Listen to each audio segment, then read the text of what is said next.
Hello everyone. तो आज की हमारी कहानी है टोपी वाला और बंदर। अगर आप सबको मेरे चैनल पर कहानियाँ पसंद आती हैं तो प्लीज़ इसे लाइक, शेयर और सब्सक्राइब ज़रूर करें। तो बहुत समय पहले एक गांव में एक टोपी बेचने वाला रहता था। वो गांव-गांव जाकर अपनी टोपियां बेचता था और अपने जीवन का निर्वाह करता था।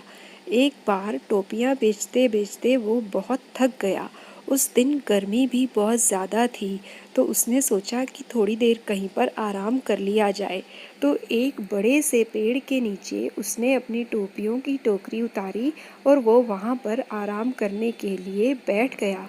उसी पेड़ के ऊपर बहुत सारे शैतान बंदर भी रहते थे, पर टोपी वाले को ये नहीं पता था कि इस पेड़ के ऊपर बंदर भी हैं। वो तो बड़ा सा पेड़ देखकर आराम करने के लिए बैठ गया था। तो बंदर भी बहुत शैतान थे और वो ऊपर से देख रहे थे कि नीचे एक व्यक्ति है और उसके पास इस टोकरी में कुछ रंग बिरंगी चीज़ें हैं। तो थकावट की वजह से टोपी वाले को थोड़ी देर में ही नींद आ गई और वो पेड़ के नीचे ही सो गया। जब बंदरों ने ये देखा कि टोपी वाला सो गया है तो वो पेड़ से उतरकर नीचे आ गए और उन्होंने उसकी टोकरी में से वो सारी टोपियाँ निकाल लीं और एक एक टोपी हर एक बंदर ने अपने सर पर डाल ली और वापस से पेड़ के ऊपर चढ़ गए। थोड़ी देर में जब टोपी वाले की नींद खुली तो उसने देखा उसकी टोपियों की टोकरी बिल्कुल खाली थी। वो हैरान रह गया और इधर उधर देखने लगा कि उसकी टोपियाँ आखिर गई कहाँ। थोड़ी देर बाद उसकी नज़र पेड़ के ऊपर पड़ी तो उसने क्या देखा कि सारे बंदर उसकी टोपियाँ लगाकर ऊपर पेड़ के ऊपर बैठे थे और आपस में मटर गश्ती कर रहे थे।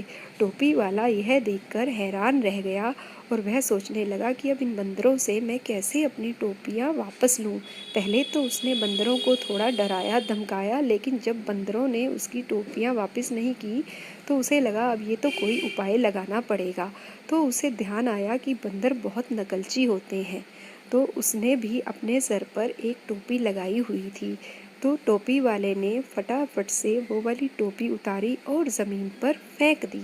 ऊपर पेड़ पर बैठे बंदर भी ये सब देख रहे थे, तो उन्होंने भी टोपी वाले की देखा देखी अपने अपने सर से वो टोपियाँ उतारी और सारी टोपियाँ ज़मीन पर फेंक दी।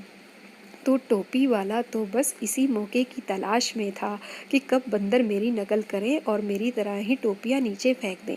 जैसे ही बंदरों ने टोपियाँ फेंकी, टोपी वाले ने एक एक करके सारी टोपियाँ समेट लीं और वो सारी टोपियाँ उसने वापस अपनी टोकरी में रख लीं और टोकरी उठाकर सारे बंदरों को उसने बाय बाय कहा और वो वापस अपनी टोपियाँ लेकर अपने गांव की ओर चला गया और बंदर देखते ही रह गए। तो इस कहानी से हमें ये शिक्षा मिलती है कि हमें अपनी बुद्धि का प्रयोग करके किसी भी समस्या का हल निकाल लेना चाहिए, ना कि किसी भी समस्या के आने पर घबराना चाहिए।